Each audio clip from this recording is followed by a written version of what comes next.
Mbak Koni, ini suara murni dari para guru besar kampus. Kalau nggak salah jumlahnya sudah hampir 60 lebih. Oh lebih, udah 100-an sekian. Lebih ya, lebih 200 banyak malah banget. ya. Ditambah lagi ya pada hari ini dari Ya. Purnama TNI Polri. Nah, tapi suara yang dari istana dalam tanda kutip ini seperti noise, dianggap mereka itu partisan dan sangat mengecilkan sekali suara-suara guru besar ini. Apa yang terjadi dengan juru bicara istana itu menurut Mbak Koni? Selamat siang semuanya. Kalau ditanya guru besar istana ada apa, jawabannya di speech-nya Pak Agus Supriyatna tadi. Memang kelihatannya bukan saja presiden yang sedang kesambet, sampai jubir istana juga kesambet gitu. Tapi kalau saya ditanya, sebelum saya jawab itu saya mau bilang ini, sepertinya tuh saya tuh hari ini berdiri di sini dengan hormat, terima kasih saya sudah diundang. Saya tuh pengen bilang 3 kan aja. Kan pertama, sudah saya ingatkan presiden harus cuti the minutes MK mengizinkan Gibran untuk masuk.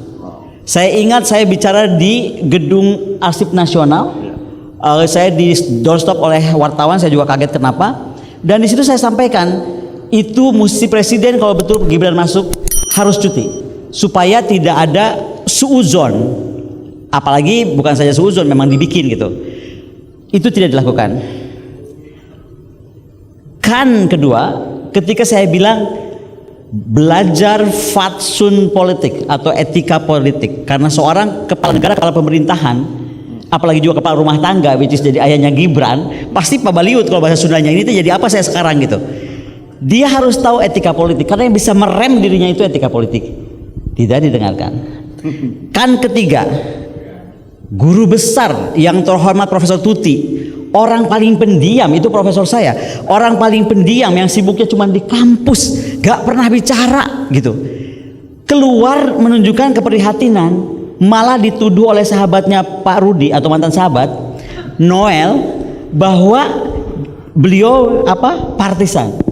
Jadi memang menurut saya tadi, kembali ke ayat 1 pasal 1, yang kesambet bukan saja presiden tapi semua lingkaran presiden.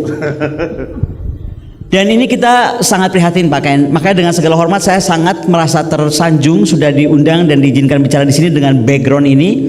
Karena menurut saya, coba kita tunggu segila apa presiden akan bilang yang terhormat guru saya Pak Ken, Pak Agus Supriyatna, semua mantan kepala staf dan semua petinggi militer and used to be petinggi militer TNI dan Polri, lalu dibilang partisan juga. Jadi semua orang yang bersuara dengan suara batin dan suara hati untuk membenarkan negeri ini, dengan enaknya dicap partisan. Saya rasa statementnya tadi saya baca dan itu sangat kuat Pak Agus Supriyatna. Saya rasa ini mesti kita segera publish. Dan terus terang aja saya mohon maaf Pak Rudi, saya tuh undang wartawan sebenarnya datang tadi karena saya lihat harusnya nanti semua di doorstop oleh wartawan banyak, jadi bisa dinyatakan. Karena gimana ya Prof ya, kita yang jadi orang kampus aja udah jadi bingung, ini gimana ya?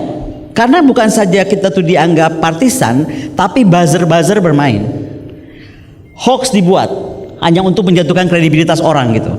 Ada yang tidak masuk akal. Ini barusan sambil ngomong kenapa saya WA, mohon maaf bukan nggak sopan, pada Dasko WA saya langsung. Karena sedang khawatir, Pak Ken sudah tahu hari ini ada berita besar Pak. Buktinya saya belum tahu betul atau tidak, tapi ini berita dari Uni Eropa bahwa pembelian Mirage walaupun batal, tetapi pembayaran 7% komisi sudah diterima cash, itu sudah rame di Uni Eropa Pak. Yang ngangkat berita udah bukan berita ini, international news. Betul. Siap. Jadi barusan Pak Dasko bilang, kakak tolong itu kan belum confirm. Loh, gue nggak bisa stop, itu di dunia internasional. Ini bukan pamannya Gibran yang ngeluarin berita. Kalau paman Gibran bisa di stop. Nah, jadi memang sudah kacau dunia ini. Nah, tapi saya bilang, saya terus percaya, saya tuh muridnya Pak Ken dan saya selalu diajari Pak Ken untuk tegak lurus dan jalan pada jalan yang benar. Karena ketika kita dihujat, kita diintimidasi, kalau kita tetap yakin pasti akan Tuhan menunjukkan jalan dengan caranya. Pasti nggak ada yang tahu seorang Konira Kurnia Bakri bisa diintimidasi kan Pak Ken? Oh saya mesti cerita, ini mohon maaf ini bukan curhat. Saya sudah di warning, jangan ganggu Gibran. Siapa yang Orang terdekatnya 08. Jangan ganggu Gibran. Kalau itu sudah di warning begitu? Oh udah. Jangan ganggu Gibran. Jangan. Tapi ganggu Prabowo boleh. Bentar dulu, bukan. Kalimat berikutnya yang seksi. Karena kalau Jokowi sebagai orang Solo punya keris sepanjang sejengkal, Gibran kerisnya 2 jengkal.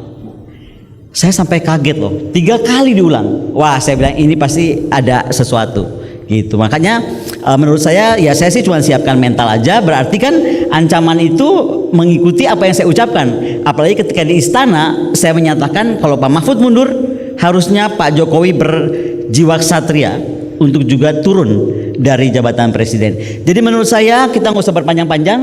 3 hari sebelum Pilpres ini mungkin kalau nggak mau dicuti ya memang harus dimakzulkan. Mau diapain lagi? Mohon maaf. Oke, terima kasih. Karena saya melihat ada gelagat buruk dari Pak Jokowi pada saat itu ya, 2014 kata Pak Budiman dan dia katakan bagaimana saya kemudian mengatakan buruk.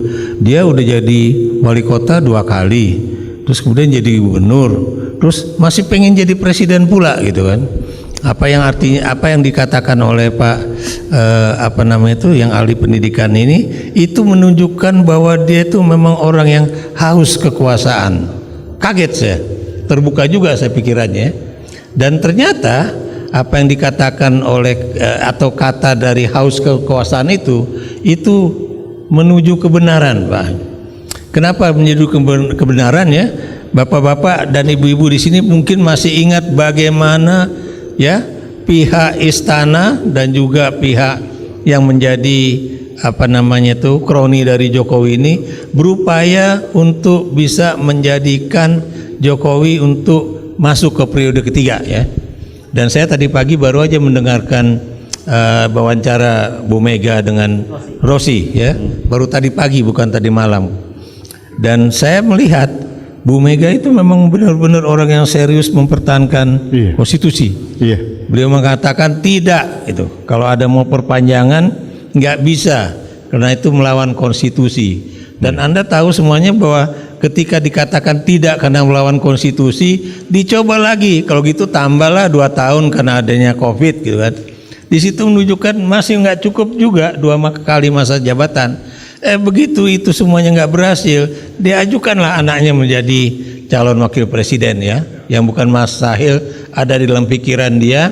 Mungkin 2 tahun kemudian bisa menjadi presiden ya, jika misalnya Prabowo tidak bisa melanjutkan kepresidenannya. Ya. Jadi di situ menunjukkan memang kekeh, Mas. Kenapa saya bilang kekeh ya? Kita ngomong begini nggak akan dia berhenti. Kenapa nggak akan berhenti? Karena lagi-lagi buat saya ya, kepentingan dia bukan kepentingan bangsa, kepentingan dia bukan kepentingan anak muda masa depan ya, generasi Z dan sebagainya. Kepentingan dia juga bukan untuk menjadikan Indonesia maju berkembang pada 2045, tapi kepentingan dia adalah bagaimana membangun dinasti politik ini. Jadi itu udah jelas itu ya. Dan karena itu tidak mungkin dia mundur. Oke. Gak mungkin dia mundur. Ya. Jadi kalau masalah nilai-nilai itu udah diabaikan semua ya. Menurut saya, emangnya Anda masih punya pikiran bahwa Pak Jokowi itu masih punya nilai? Ya. Apakah Pak Jokowi itu masih punya etika? Ya. Apakah Pak Jokowi itu masih punya moral?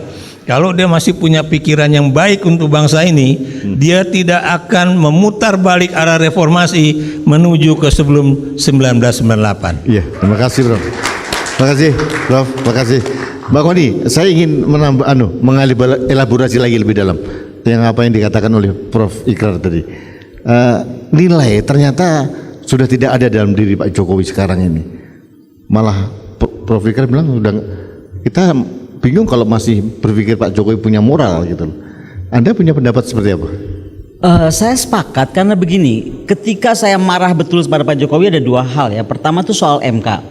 Yang kedua, kemarin pada saat beliau menyatakan beliau boleh kampanye dan di belakang tanpa izin, yakin saya para perwira tuh semua tuh sama Patli dan termasuk prajurit tidak ditanya boleh nggak dipakai jadi background seolah-olah endorse presiden. Bayangkan dia bisa bicara, dia akan kampanye di depan prajurit semua perwira, di belakangnya ada alutsista TNI, di kirinya ada kepala staf angkatan darat, angkatan laut, angkatan udara, dan panglima TNI, di kanannya ada Menhan. Jadi seolah-olah menurut saya dia pakai jebakan Batman bahwa oke, nih belakang gue nih tentara, gue mau kampanye. Maka saya terus langsung bicara keras sekali soal itu. TNI Polri sudah berkorban meletakkan semua hak politiknya demi negara ini. Kok ada nyelonong nih Mr. Presiden yang pengen jadi raja, nggak ngerti juga saya apa. Ngomong aja, pokoknya saya mau kampanye. Dan ketika kayak saya kan bukan ahli tata negara Pak Rudi, tapi saya kan punya guru besar banyak tata negara. Saya kan tanya, ini gimana sih sebenarnya? Ternyata memang boleh kampanye di pasal 299, tapi lihat kelicikannya Pak Jokowi. 299 itu presiden boleh kampanye, dia incumbent. Nah, waktu dia bikin pengumuman di istana, dia keluarkan kertas lembarannya udah kayak apa aja.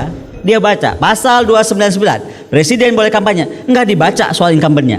Jadi orang ini Pak Rudi ahli potong-potong, pokoknya yang cocok aja buat dia apa, cocokologinya juara. Nah, jadi kalau saya udah lewat kalau soal value tadi sudah lewat dari sana. Tapi tadi yang disampaikan Pak Ikrar ada yang penting. Pak Ikrar tadi bilang barangkali Pak Prabowo akan sakit atau apa hanya 2 tahun.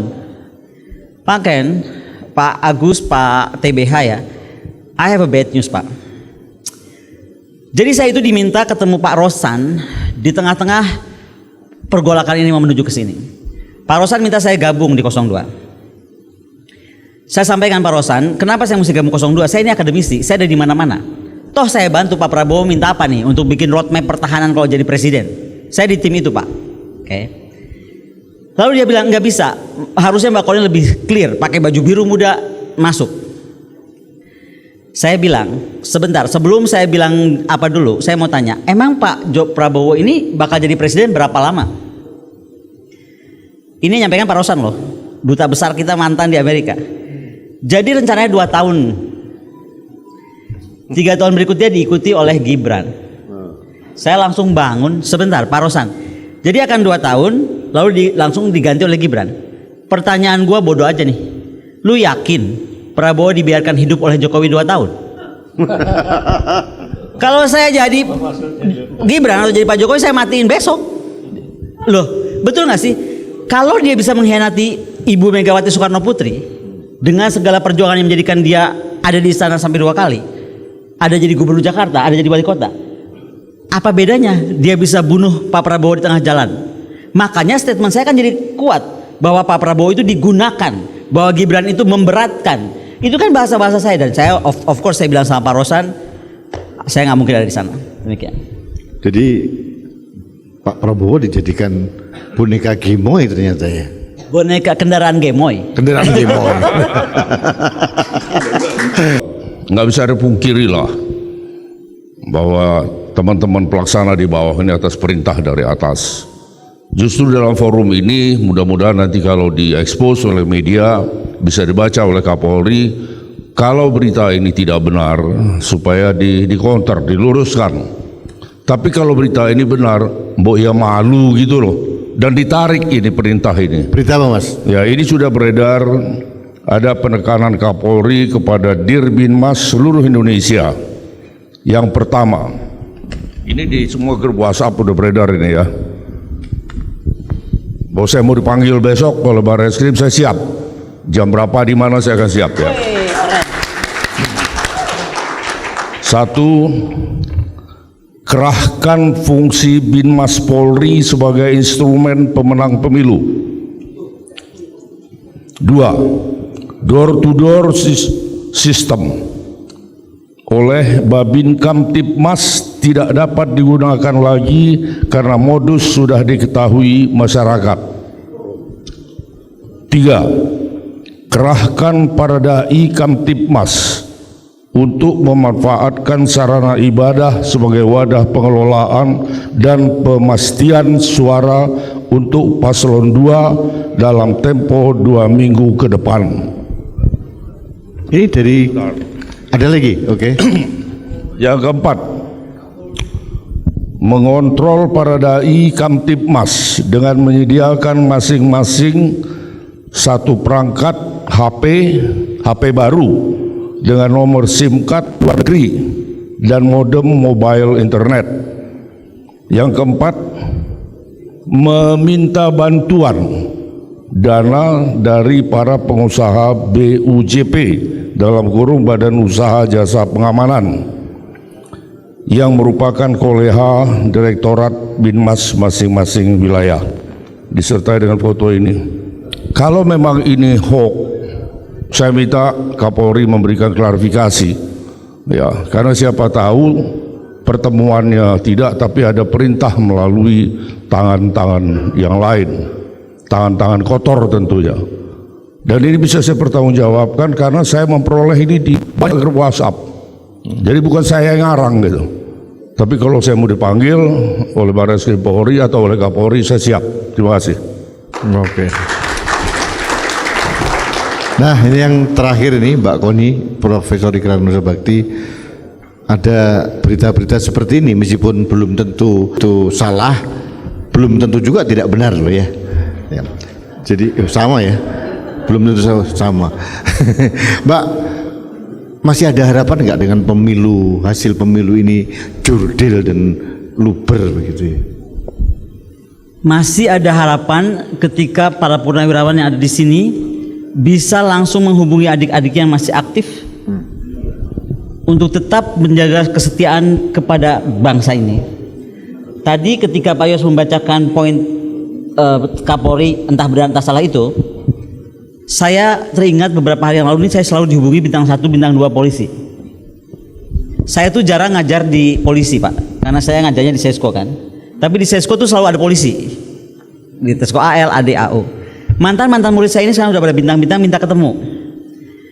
Kalimatnya sederhana Pak Ken.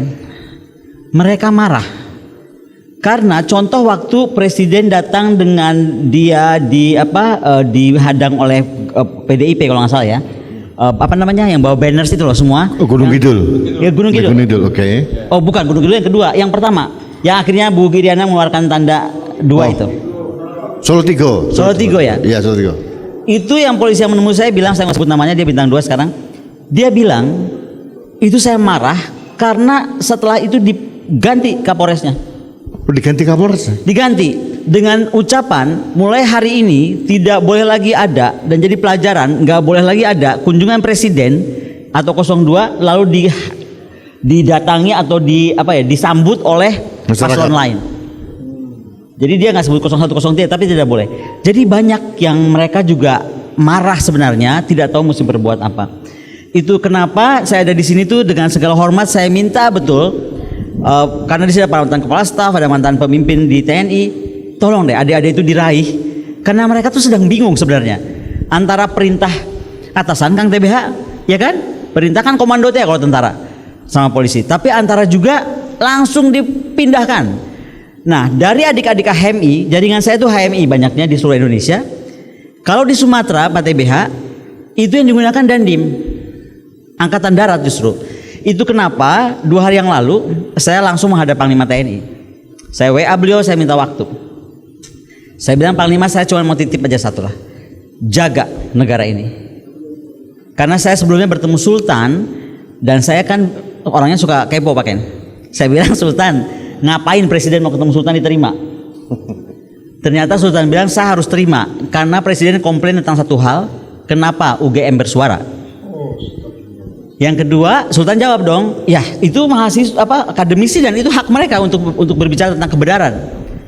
Yang kedua, karena saya melihat wajahnya gelisah, kata Sultan, saya tanya, saya ucapkan, Pak Presiden saya titip ya, jangan sakiti Bu Megawati. Anda boleh bikin apa saja, tapi jangan sakiti. Kenapa?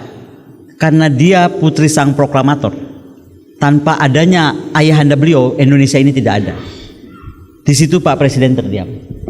Ini saya buka di sini pembicaraan saya dengan Sultan, dan saya juga kenapa saya bertemu dengan Panglima, saya yakinkan betul bahwa please jangan ada cawe-cawe angkatan kita, aparat kita, dan saya yakin kalau ada, kita pasti clash dengan rakyat, Pak. Pasti.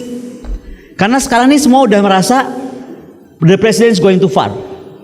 Yang saya selalu sebut Vox Populi Vox Dei, suara rakyat, suara Tuhan itu sudah meresap. Jadi kalau sampai kita memaksakan, kita tuh ada orang-orang tertentu itu, pasti terjadi keramaian kembali. Demikian Pak. Oke, terima kasih. Saya rasa karena beberapa waktu yang lalu saya baru bicara juga tentang ini, menurut saya satu, konstitusi kita harus sempurnakan, Pak. Dan itu adalah kita harus memperjelas apakah kita mau kesatuan atau mau federal. Dipastikan aja. Kemudian mau presidensil atau parlemen. Kayaknya itu nanti kalau siapapun pemimpin ke depan ini kita harus luruskan dengan pengalaman ini.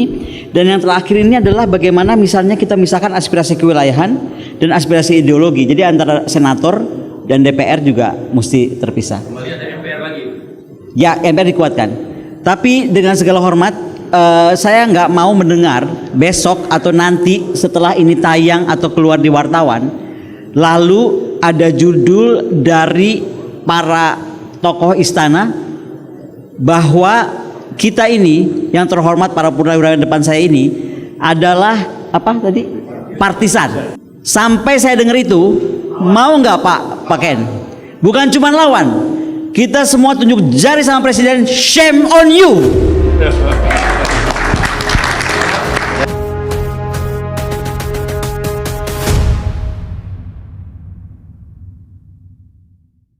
Dan pertama-tama tentunya saya sangat terkejut dan juga sedih juga gitu ya, karena ini datang dari Ibu Koni yang seorang akademisi dan intelektual yang mestinya tidak memberitakan berita-berita yang tidak benar. Assalamualaikum warahmatullahi wabarakatuh. Salam, Om Swastiastu, Namo Buddhaya, salam kebajikan.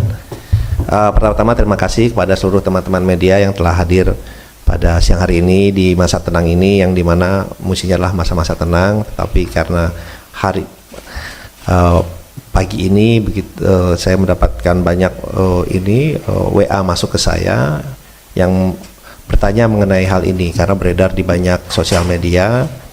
Dan pertama-tama tentunya saya sangat terkejut dan juga sedih juga gitu ya, karena ini datang dari Ibu Koni yang seorang akademisi dan intelektual yang mestinya tidak memberitakan berita-berita yang tidak benar, berita-berita kebohongan seperti itu.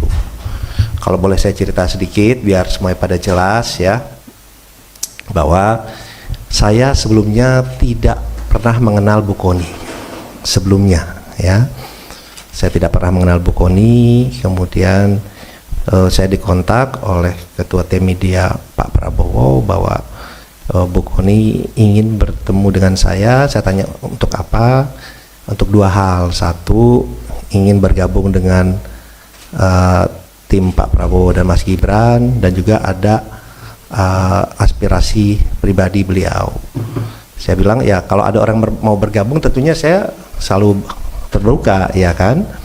Dan kemudian beliau didampingi oleh ada satu orang lagi saya lupa, kemudian oleh Ketua Tim Media Mas Angga datang ke kantor saya itu bulan November akhir ya, bulan November akhir datang ke kantor.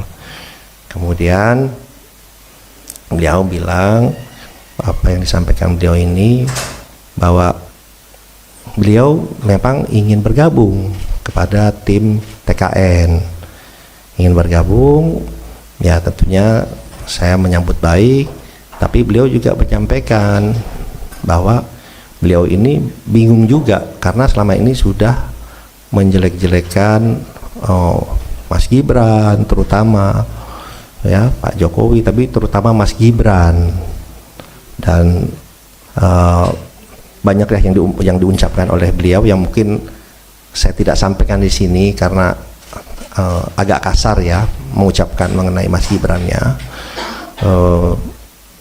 Dan kemudian beliau saya bilang ya Bu, kalau mau bergabung ya udah Ibu deklarasi saja, kemudian bekerja yang baik untuk tim kami.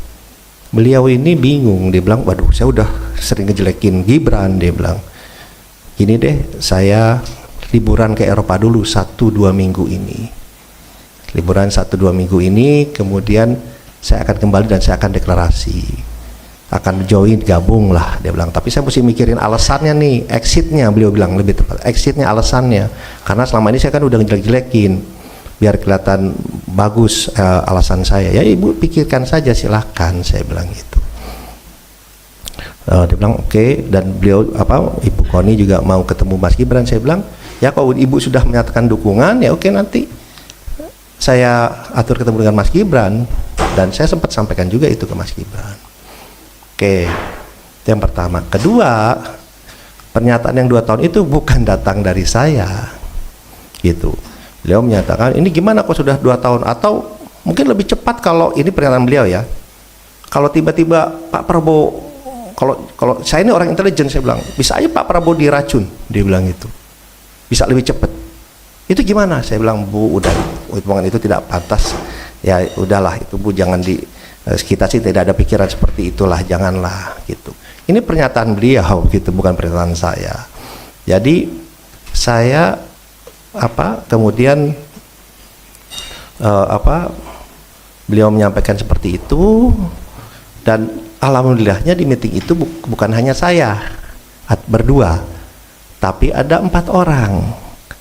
Ya, ada 1 orang dibawa oleh Ibu Koni, ada 1 orang lagi yang ketua tim media Pak Prabowo. Jadi itu bisa diverifikasi pembicaraan itu.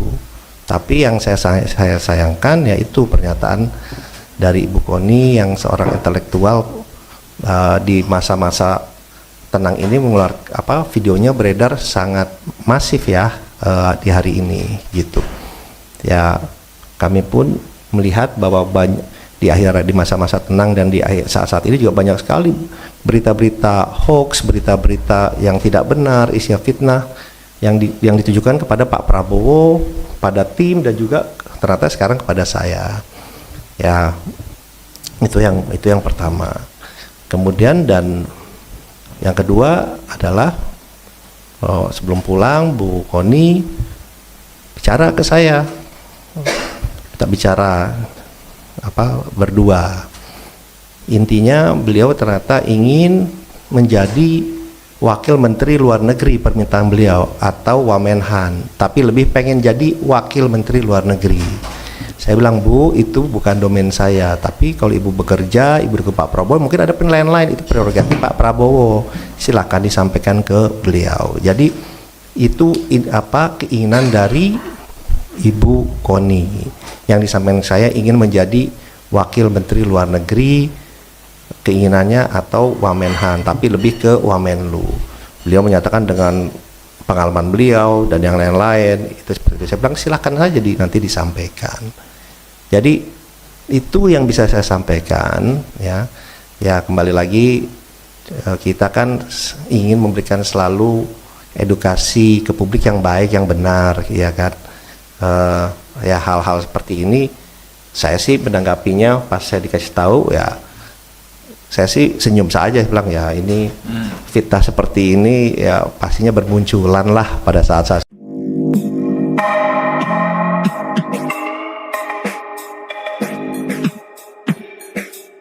Saya ya mempertanyakan kapasitas tokoh-tokoh yang ada di film tersebut, di di rekaman tersebut ya.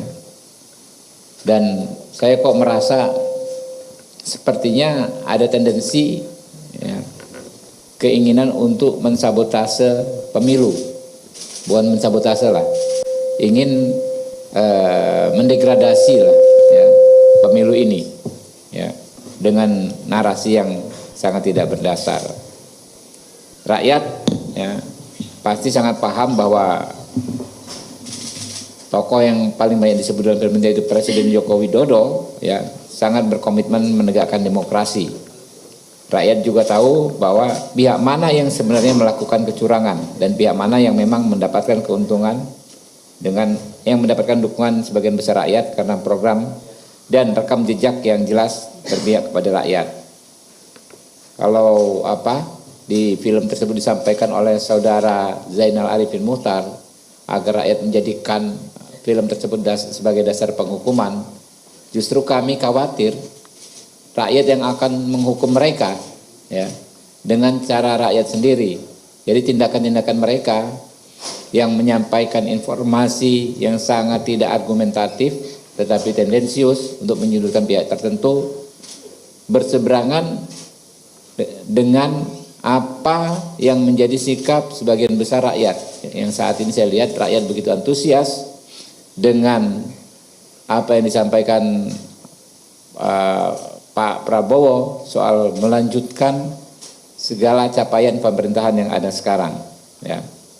Intinya ya kami menyarankan kepada rakyat untuk tetap tenang, tidak terhasut serta tidak terprovokasi oleh narasi kebohongan dalam film tersebut, serta tidak melakukan pelanggaran hukum.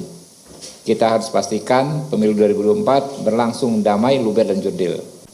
Pastikan rakyat untuk bisa menggunakan hak politiknya dengan sebaik-baiknya, karena itu akan menentukan masa depan kita semua ke depan. Nah, ada 3 hal ya teman-teman dalam film tersebut yang perlu kami soroti secara khusus.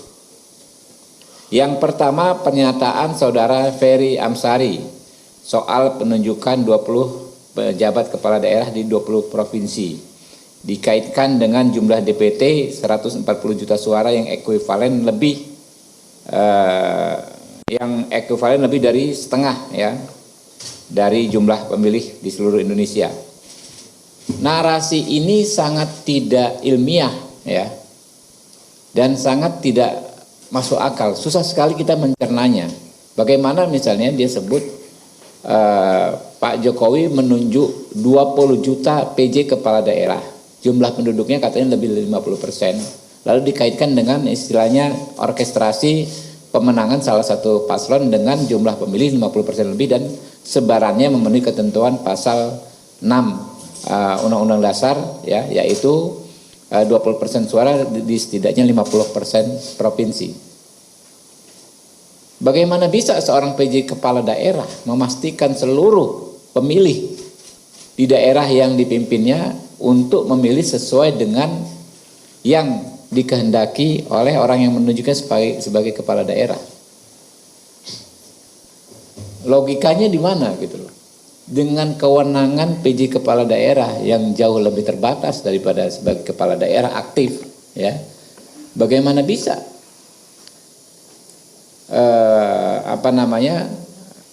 skenario yang disampaikan Ferry Amsari itu terwujud? 20 kepala daerah ini yang penduduknya lebih dari 50% ya, memastikan orang di situ memilih paslon yang diinginkan presiden semua. Nah, itu kan berarti benar-benar narasi yang sangat spekulatif ya, yang lemah secara argumen. Makanya jauh dari kata disebut ilmiah. Saya meragukan dia ini dokter atau bukan ya. Memang bukan dokter kali ya kalau Ferry Amsari ya. Coba dicek gitu kan ya. Oh, belum, pantas juga. Jadi ilmunya belum sampai ke tingkatan yang filosofis. Cara berpikirnya ya sangat patut dipertanyakan. Kemudian pernyataan Bivitri Susanti yang kedua ya.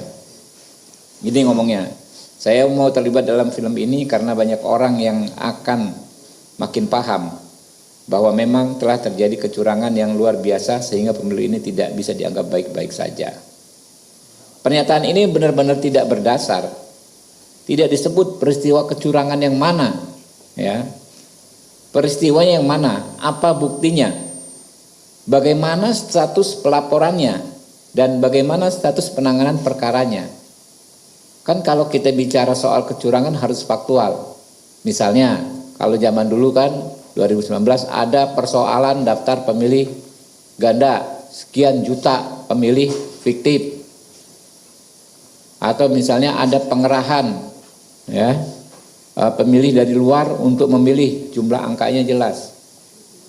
Bagaimana dia bisa mengatakan bahwa ada kecurangan yang luar biasa? Apa luar biasanya gitu loh?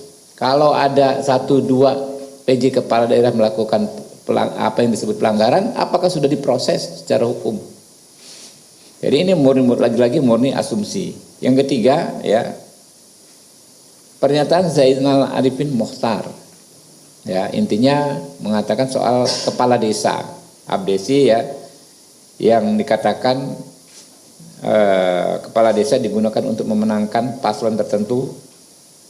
Nah, ini juga nggak berdasar, ya, karena nggak disebut di kasus mana kepala desa ini sudah kerja, ya kan, lalu memastikan warga di desanya memilih paslon tertentu. Bagaimana caranya? Sama kayak kepala daerah tadi.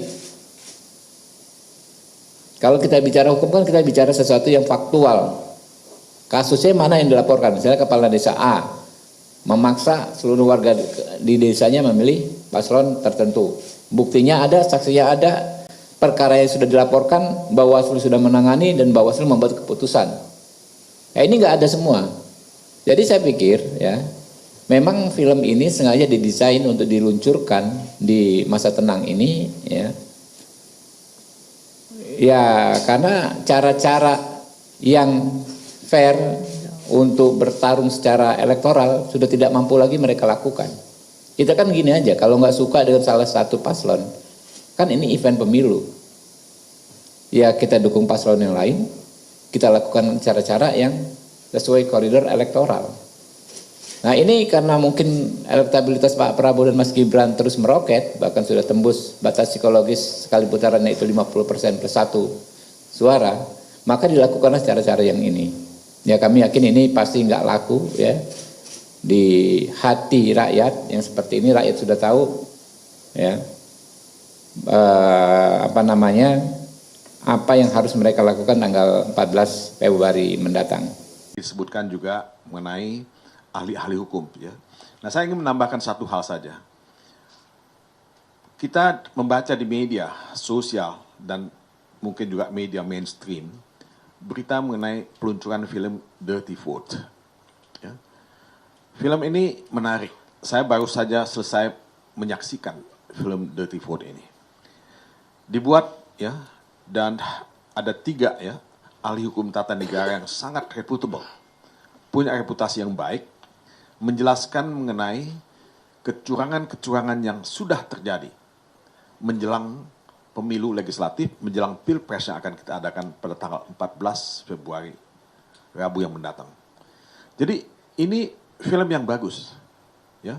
Kalau kita membaca dan ingin mengetahui magnitude pelanggaran, ya, pemilu yang sudah terjadi dan potensial akan terjadi, ya, pada tanggal 14 nanti. Nah, ini inline, sejalan dengan pemberitaan di media. Kalau kita bicara mengenai apa yang terjadi dengan kepala desa yang melakukan pengarahan dan intimidasi, film ini menjelaskan itu. Kalau kita concern dengan misalnya politisasi bansos, film ini juga menjelaskan mengenai itu. Kalau kita concern misalnya dengan bagaimana nanti penyebaran 20% suara misalnya, ini ada kaitannya juga dengan kebijakan misalnya membuat Papua menjadi 6 provinsi. Banyak hal-hal yang positif yang kita bisa lihat dalam film ini, walaupun Anda tentu boleh tidak setuju dengan film ini. Tapi menurut saya film ini adalah pendidikan politik yang bagus. Pendidikan politik yang penting buat masyarakat, buat kita semua, untuk punya kemelekan, ya, atau literacy politik, political literacy, ya, dalam memahami dinamika politik di Indonesia. Nah, yang saya tidak mau adalah jangan baperan gitu. Banyak orang baperan kalau dikritik, ya. Nah, baperan ini berbahaya, ya. Kalau Anda merasa tidak setuju dengan apa yang dibuat dalam film itu, bantah saja film itu dengan membuat film yang lain. Ya, kritik mesti dibalas dengan satu kritikan yang lain. Jadi jangan baperan dan jangan cepat-cepat membuat laporan ke pihak kepolisian.